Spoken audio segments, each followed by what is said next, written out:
আসসালামু আলাইকুম। কেমন আছেন ভিউয়ার্স? আশা করি ভালো আছেন।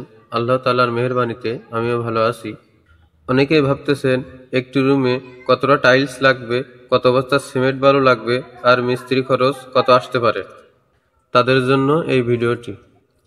আর ভিডিওর শেষে বলে দেবো একটি রুম কমপ্লিট করতে মোট কত টাকা খরচ হয়। তো চলুন ভিউয়ার্স, কথা না বাড়িয়ে আলোচনা শুরু করা যাক। একটি রুমে কতটা টাইলস লাগবে। তো আমরা লম্বা এবং আড় মেপে নেব। এই রুমটির লম্বা আছে 12 ফিট, আড় আছে 11 ফিট।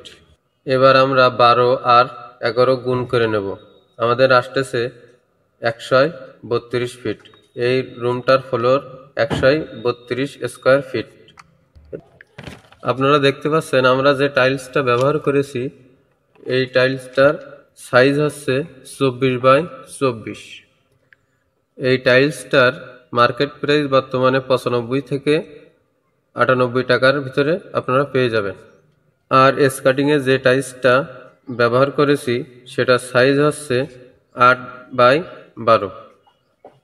এই টাইলসটার মার্কেট প্রাইস 40 থেকে 42 টাকা স্কোয়ার ফিট এর ভিতরে আপনারা পেয়ে যাবেন। এইখানে আমরা স্কার্টিং দিয়েছি 8 ইঞ্চি করে।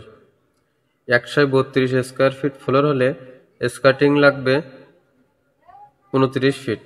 এবার এই রুমটিতে সিমেন্ট ব্যবহার করেছি 4 বস্তা আর বালি ব্যবহার করেছি 18 ফিটের মতো। এই রুমটিতে মিস্ত্রি খরচ আসবে 2500 টাকার মতো। তো চলুন ভিউয়ার্স, দেখে আসি একটি রুম কমপ্লিট করতে মোট কত টাকা খরচ হবে। ফ্লোর 132 স্কোয়ার ফিট, প্রতি স্কোয়ার ফিটের দাম 95 টাকা করে। তাহলে 132 গুণ 95 আমাদের আসতেছে 12,540 টাকা। আর স্কার্টিং হচ্ছে 29 ফিট, প্রতি স্কোয়ার ফিটের দাম 40 টাকা। তাহলে 29 গুণ 40 সমান 1160 টাকা। 4 বস্তা মাটি আর 18 ফুট বালি আমাদের দাম আসতেছে 3000 টাকার মতো। আর মিস্ত্রি খরচ 2500 টাকা।